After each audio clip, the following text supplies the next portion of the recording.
Lord Jesus Christ, and welcome to Theology 404, Orthodox Christian Social Ethics, taught at St. Sophia Ukrainian Orthodox Theological Seminary in South Bombrook, New Jersey. I'm Father Gregory, your professor, and let's get into it. Welcome to the class. We are going to be concerned today with looking, or in these coming weeks, with looking at patristic and contemporary Orthodox perspectives on things like a right society, about the relationship of the church to the world, to civil society, to the state, to the nation, to the local community, as well as how we can apply virtues such as justice and love in various social situations. The major themes that we will touch on in this class are what's listed here in your syllabus. And all of this, by the way, is from the syllabus, and you should have all gotten a copy of that. We're going to be looking at theories of government and international security, church-state relationships, war and peace, human rights, and national foreign policy. We're going to look at economic issues such as distributive justice, wealth and poverty, capitalism versus socialism, and then bioethical issues, abortion, euthanasia, genetic engineering, in vitro fertilization, healthcare, sexual issues, male-female identity, premarital, extramarital, sexual relationships, birth control, and homosexuality.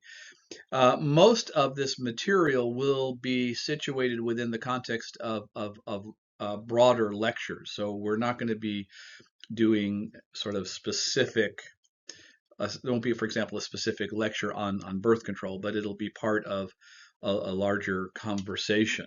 So hopefully that will make the material a little bit more sensible for you. We have a number of objectives that we're going to, learning objectives for this semester.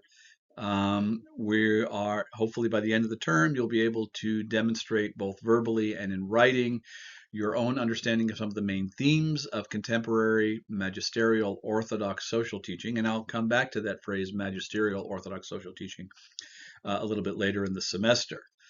You'll also hopefully come away with an ability, both verbally and in writing, to talk about the biblical and patristic foundations of Orthodox social teaching, and a familiarity with the theoretical and pastoral strengths and weaknesses of the church's teaching on social ethics. And finally, and possibly most importantly, you will come away with an ability to articulate and apply contemporary Orthodox social teaching in the context of your own ministries in the parishes that you serve. This last element is for me probably the most important, and again, as the semester goes on, I'll explain different reasons for that. You're seminarians, you're studying to be priests, or you already are priests serving the parish, and I think it is very important as we go through the semester that we understand that what we're doing here is not trying to turn out policy wonks, but pastors of souls, so that you're in a position to be able to articulate the church's teaching. Just as a quick example, this weekend I was at a family wedding, and I was talking to a family member who was really struggling with how she was going to vote in the upcoming presidential election. And one of the things that I told my relative about is that, a vote for a particular presidential candidate is not a judgment on your character. It's a very limited slate of candidates. It's basically an A/B choice, and you simply need to pick between those two options or to simply not vote. So you're trying to make the best decision you can from a very limited slate of options. And that was of some help to her. But that idea comes out of the social witness of the church, is that civil government elections, they have only very limited effect on our life in Christ. They're important to be sure, but they are not the whole of what it means to be a Christian. We're going to be looking at two texts primarily in this class. From 2000, the Moscow Patriarchate's document, The Basis of Orthodox Social Thought, and typically I abbreviate that as BASIS. And in your syllabus, you'll see a link to the PDF for the BASIS. And the other document we'll be looking at is the Ecumenical Patriarchate's 2020 document, For the Life of the World Towards an Orthodox Social Ethos. And I typically abbreviate that as FLOW.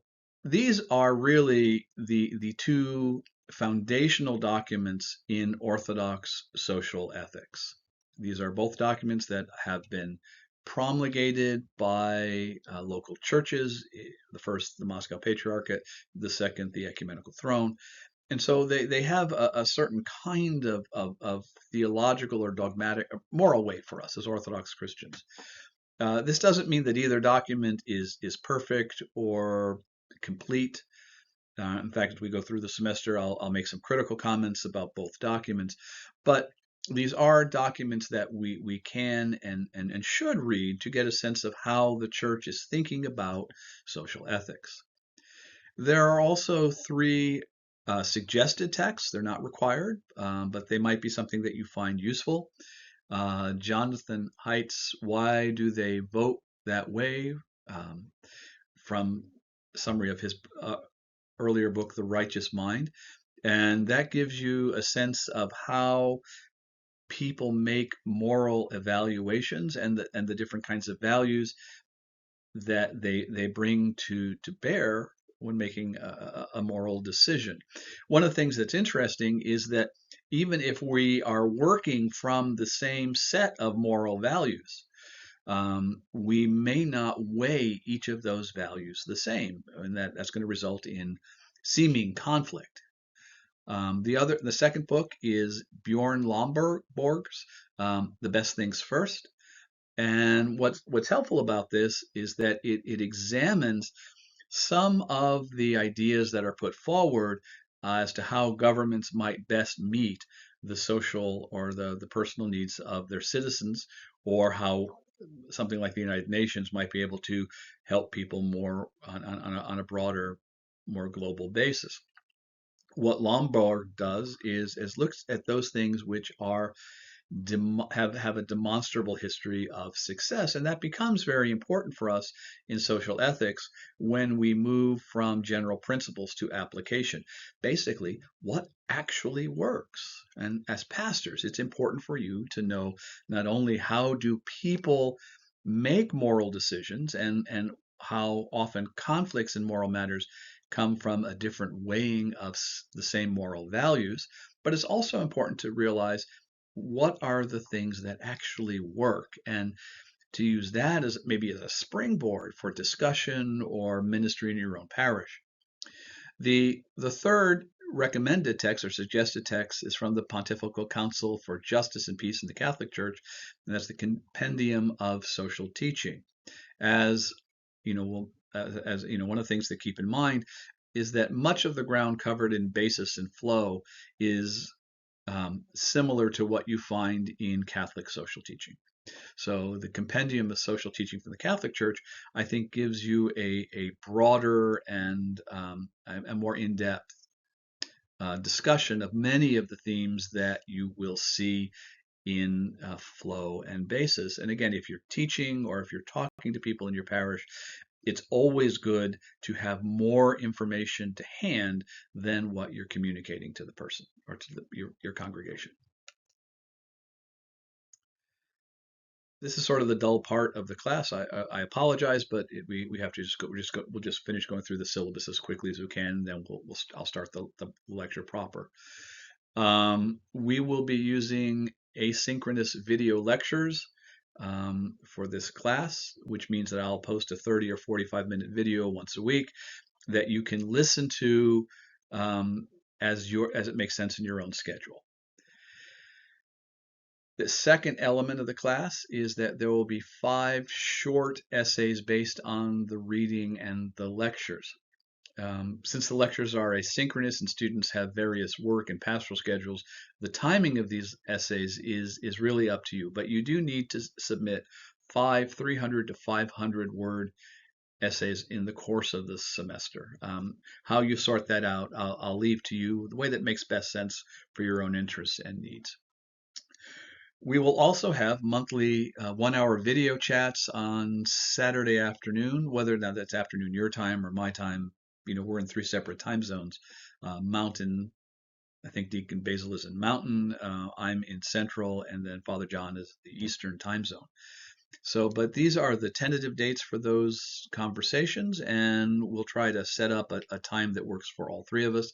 If you have any difficulties with any of those dates, if you would let me know sooner rather than later, that would be very helpful. The actual time, like I said a moment ago, of the chat is something that we'll determine among ourselves. Finally, there will be a one-on-one oral exam with the professor, that's me, during the semester retreat at the seminary in December. As I had mentioned, I think to Father John, Father Deacon Basil, this is, if you're here, you should know this as well. The structure of the oral exam is a little different. Rather than me asking you questions, I expect you to ask me questions. So I'm expecting you to quiz me about social ethics. So you got to come and you got to bring some good questions, and the better your questions, the better your grade, to put it very directly. Speaking of grading, this is how your final grade will be determined. 50% based on the short essays and 50% on the final oral exam. Your participation in the video chats will be used to determine grades on the bubble. So if, for example, you've been participating right along in the videos and you've done a good job, well, that'll make a B+ into an A. So that is not insignificant. The way I grade might seem a little bit eccentric, but I found in the past that it really helps students focus not only their written exam work, but also on their reading. In my scale, a C is an accurate summary of the material from the lecture and or the required reading. So basically, if you turn in 300, 400 words where you accurately summarize what you read in basis or flow, great, that's a C. Because that's really the baseline. That's where we should all be beginning at this point in our academic and pastoral careers. We should be able to get the information out in an accurate fashion. A B, well, that assumes that you understand the reading and the lectures and can communicate that accurately, but also that you can offer appropriate real world or pastoral illustrations of that. So let's say you write a lecture, you write an essay on, let's pick a topic. You write a lecture on contraception. You write an essay on contraception, and you accurately summarize the church's teaching on contraception and some of the things that we say as for its pastoral application, and then you offer me some sort of an illustration. Say someone in your parish came to you and had a question about using the pill or maybe in vitro fertilization. So your essay includes some of that conversation as a way to illustrate to me that you understand the application of the theology. Finally, an A assumes the B, both of the above, plus demonstrating an ability to accurately and critically connect ideas from at least two sources. So, for example, let's say you found something in flow. Actually, both flow and basis talk about the importance of providing healthcare for people, and you summarize that. You talk about how that comes up in the life of your parish, but then you remember something that you read in Lomberg that says that, well, health insurance seems like a really good way to improve people's health. A more effective and more economically effective and health effective thing to do is maybe to provide TB tests, TB treatments, inoculations. These often have a greater effect on health than the just sort of opening the just giving out health insurance willy-nilly. So you're bringing together different sources and showing me how they can help you understand and apply the church's teaching. Finally, a word about our written assignments. While both basis and flow cover largely the same themes, they do so in a different order and with a different emphasis. Both the strength of both documents is that they address social issues in an organic fashion. But because of that, it's very difficult to read first what's in basis and then the corresponding treatment of the same theme in flow. So probably the best way to go is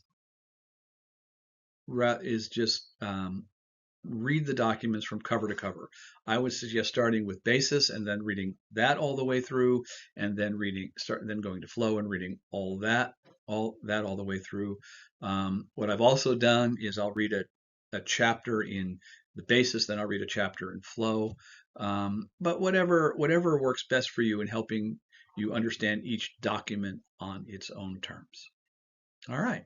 So hope that all makes a little bit of sense to you, and let's move on just now to the class itself.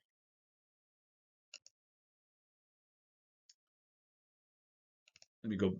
Oh, sorry, that something happened. Not sure what happened there. All right. So in this class, we're going to look at a couple of things just very briefly. We're going to, after a brief introduction, I'll talk a little bit about Orthodox Christianity in America and Orthodox jurisdictions and political and cultural diversity in Orthodox church among Orthodox Christians, how that affects not only the what we see as important in social ethics, but also our different approaches and possibly our disagreements. This will lead naturally into we'll discuss very briefly some of the challenges faced in communicating the church's social teaching.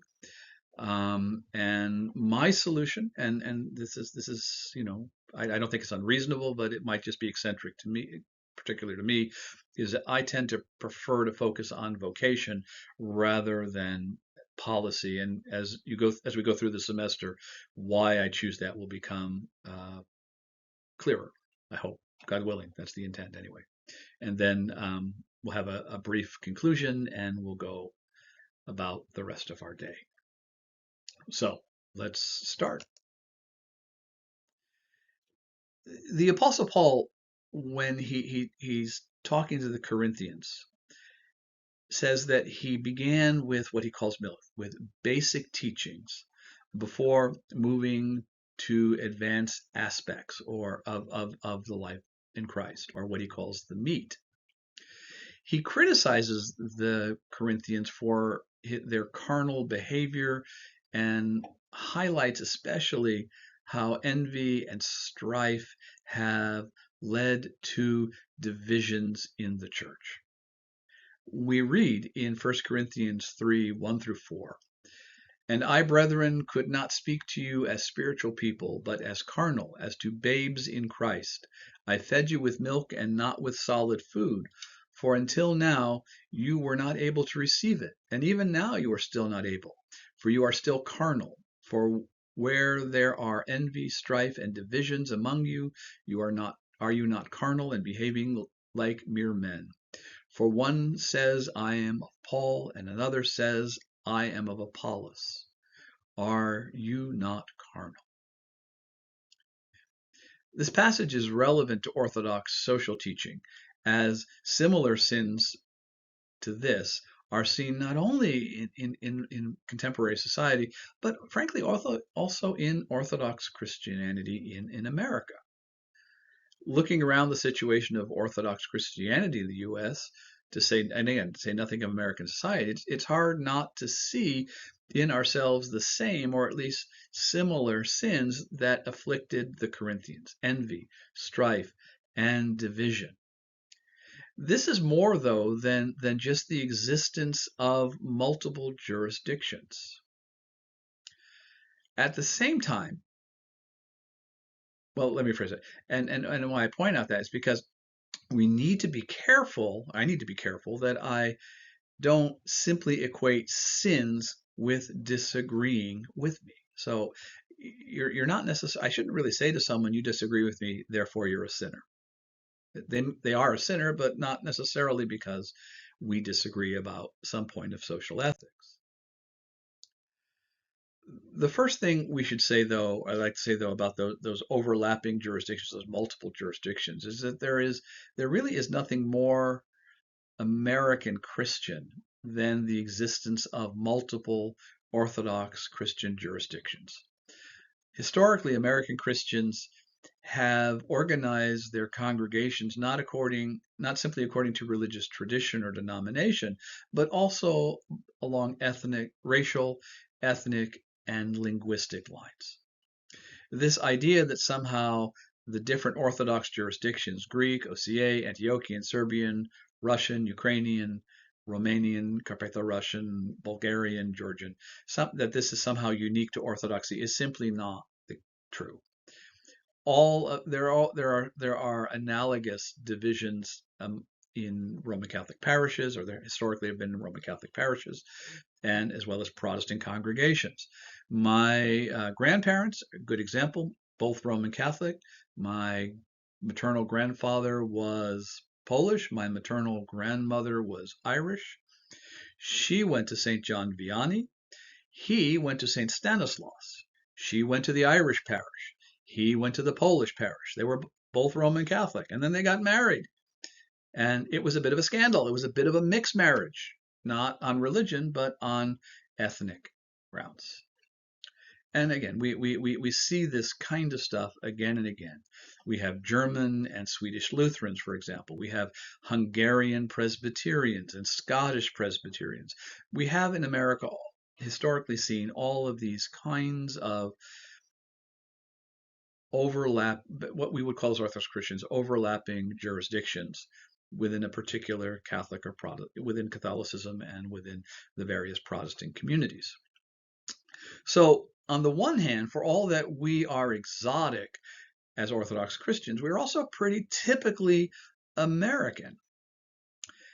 At the same time, while multiple jurisdictions make sense in light of our history and pastoral need, it's also, well, makes us look less like the one true church and more like just another typical American denomination.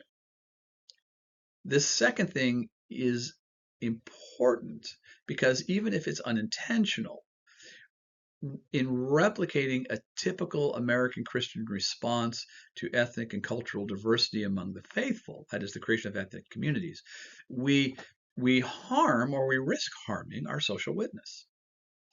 The fact of the matter is if we have trouble praying together across ethnic and linguistic lines, then what does that say about our witness? This is just something that we have to deal with, because of course the beginning of the church's social ethic is in fact found in the life of the church itself. Historically, the church was that alternate society, that alternate community that stood, as it were, in judgment of the secular order. We showed people how to live together in a better way. And if we're not living that better way ourselves because we are too attached to our ethnic or linguistic or cultural traditions, that quite reasonably can be taken as detrimental to our witness. All right, let's go. Added to this, and what then complicates our trying to communicate the church's social ethic, is how in the shift in how Orthodox Christians have voted, especially in the last few presidential elections. Until recently, Orthodox Christians tended to vote for the Democratic Party. Today, Orthodox Christians are more likely to vote Republican, even while at the same time holding liberal or democratic views on cultural issues. There are a number of reasons for this. Many Orthodox Christians in America, in fact, the majority, are immigrants or the children of immigrants, and this influences their political and cultural worldviews. They come from Greece or Eastern Europe or the Middle East or Russia, Ukraine, and they bring with them that kind of a sensibility and they apply it to an American context. It's not wrong, but it just results in maybe different decisions that might come out of, say, someone who spent his or her whole life in America, and that's especially the case if that individual became Orthodox a little later in life. At the same time, there is a gap between the church's moral tradition and the views that many of us hold on cultural issues. And as a result, because of this difference between the church's teaching and our own cultural views, many of us are hesitant to support certain legislative agendas due to this difference, or maybe that just because for pragmatic reasons. In other words, we may or may not be pro-life, but we might not think that laws against abortion are really helpful. Doesn't mean we think abortion is a good thing. We may not think that legislating against abortion is really going to accomplish what we want. So in any case, because of our different ethnic cultures, our different political and cultural presuppositions, because of our different understandings of what's the best way to put the gospel into effect legislatively, or how does the gospel affect legislation, it isn't really surprising that we see a growing polarization between Orthodox Christians on political and cultural issues. We all come from different starting points, and we all have different presuppositions within the broad tradition of the church. This is why Haidt's book is so important. It reminds us that even when working with the same building blocks, we come up with different answers. The political science Ryan Berger sums up our situation this way. The evidence says that Orthodox Christians are much more likely to vote for Republicans than Democrats now. That was not the case in 2008. But the evidence also says that on abortion, race, and taxation, the average Orthodox Christian is further to the left today than they were 12 years ago. So how can both of these things be true? He goes on to say, I don't know. I don't have a good answer. But he does offer a guess. A significant number of Orthodox Christians are either immigrants or the children of immigrants. And again, to go back to what I said a moment ago, many of us come to the social context in America with different presuppositions. I was talking several years ago to a friend who lives in Europe, and he just shook his head. We were doing a little video chat. He said, I just don't understand why you Americans are so different than us, those of us in Europe. And my response, kind of spontaneous, was, well, Americans are the descendants of those people who didn't fit in Europe. So we're not like you because we didn't want to be like you. We left. That doesn't make us better and you worse. It just means that we're different. We are the children of people who wanted to do things differently than what was done in the old country. Today, of course, we have a more global culture, but something like this is happening. People come from overseas, Orthodox Christians come from overseas to America, but they come for not necessarily reasons that make sense to us as Americans. And that's okay because we came to America for reasons that didn't make sense to our European ancestors. Well, this means that the polarization is not simply a function of different partisan preferences for president, but rather a growing gap between the church's moral tradition and the views of at least some rank and file Orthodox Christians. And this includes not only the laity, but the clergy. We have different views on cultural issues and public policy on things like abortion and LGBTQ issues. Even here, though, we need to be cautious. A hesitancy or even an unwillingness to support legislation that outlaws abortion or curtails LGBTQ rights doesn't necessarily translate into a rejection of the church's moral tradition. It could mean that Orthodox Christians see such public policies as an unwarranted imposition on others. Or maybe more pragmatically, we see this kind of legislation as simply an unworkable political response to a cultural problem. Still others are motivated by charity. I don't want to cause more grief to a woman who's struggling with an unplanned pregnancy. I don't want to make my gay neighbor or family member feel unloved. And I've taken the conservative looking at the liberal side, but we can flip the script just as easily. That, people are motivated to pass pro-life legislation out of a sincere concern for the unborn. They want to roll back laws that allow same-sex couples to marry because they want to defend the church's understanding marriage as a natural institution, pre-political institution, but also as a sacrament. So again, there are all sorts of reasons why people will support or oppose legislation, and we need to be very careful that we don't assume that, like I said at the beginning, that disagreement is evidence of bad faith. Finally, though, especially given the increasing percentage of Orthodox Christians who are either immigrants or first generation, it could also simply be, and this is something that that Berg suggested, a hesitancy to draw attention to oneself. Many Orthodox Christians have immigrated to the U.S. from countries with repressive governments or where they are in a minority. In this context, public compliance is often the safer path. So why do people hold the political and moral positions that they do? For all sorts of reasons.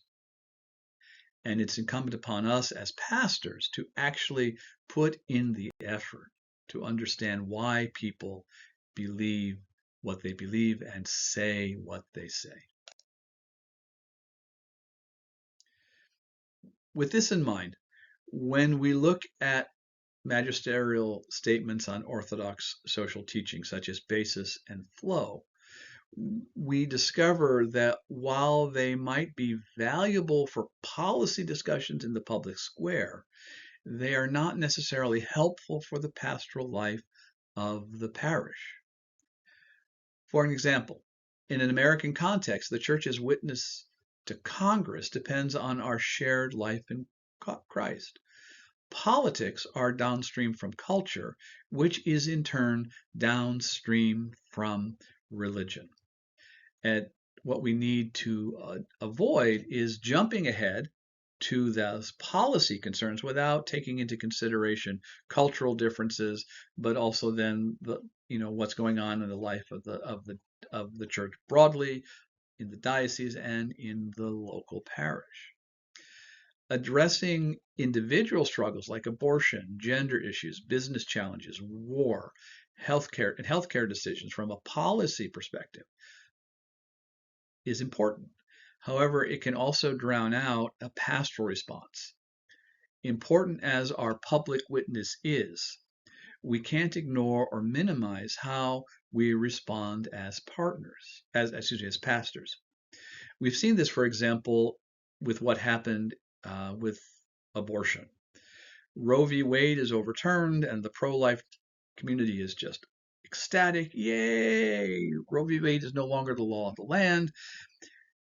And then they see something very strange. States now feel, conservative states start to pass more restrictive abortion legislation, and then other states, which historically have been pro-life, react by or respond in at least in part to this by codifying the right to abortion in legislation. So we find ourselves, the pro-life community finds itself in a position of having won a battle. They are, at least for now, losing a war. What do we do? You know, and what this highlights for me, at least, and I've had this, this has also been brought clear to me when I talk to people who are involved in the pro-life movement, is that while policy and public witness are important, it's too easy to assume that these things are in and of themselves sufficient for the kinds of changes we want to see in the people that we care for. So policy matters, but it can also distract us from our primary concern as pastors, which is bringing about a change in the human heart.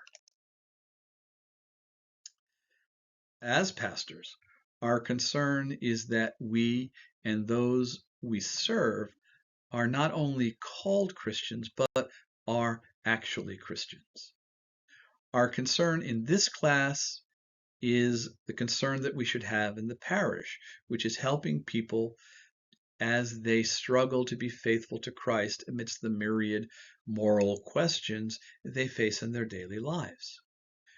Again, to borrow from St. Ignatius of Antioch, we not only want to be called Christians, but we want to be Christians. This means that as we study and, more importantly, teach about the Church's social ethics, that we not allow ourselves to lose sight of what, as we'll see in our next lecture, is the evangelical character of the Church's social teaching.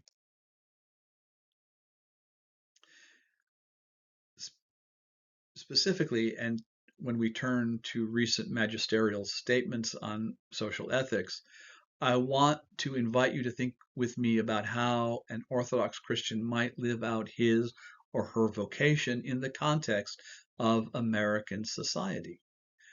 America's cultural and religious diversity, its wealth and broad tradition of broad political and cultural freedoms are a challenge to the life of the Church.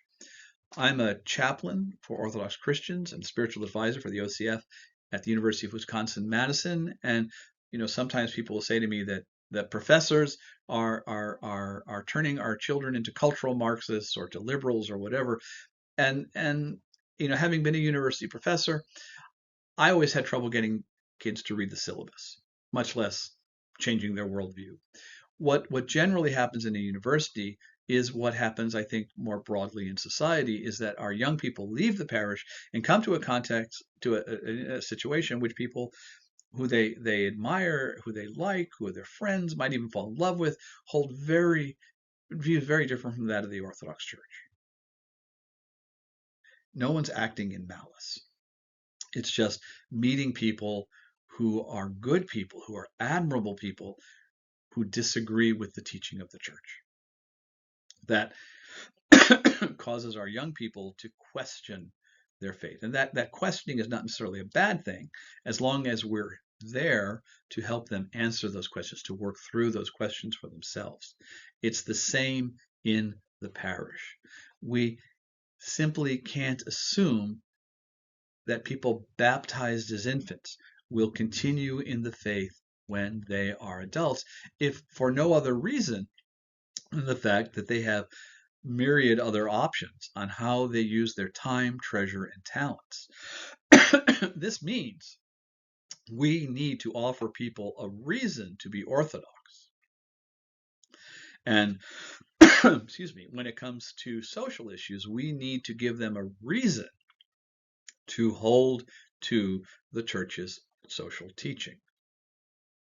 So what we're going to do in this class, what I'm going to do is adopt maybe a more popular rather than a scholarly tone.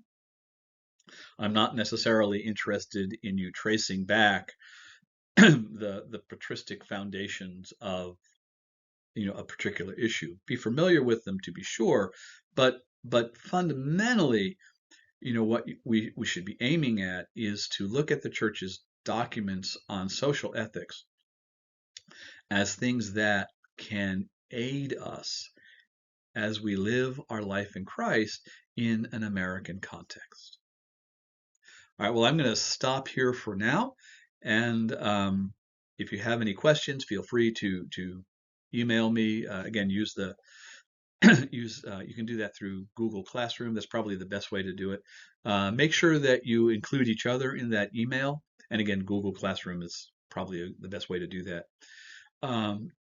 So that we can have our conversation. All right, well, I'm going to stop here. God bless you, and I'm looking forward to the things you have to say. All right, bye-bye.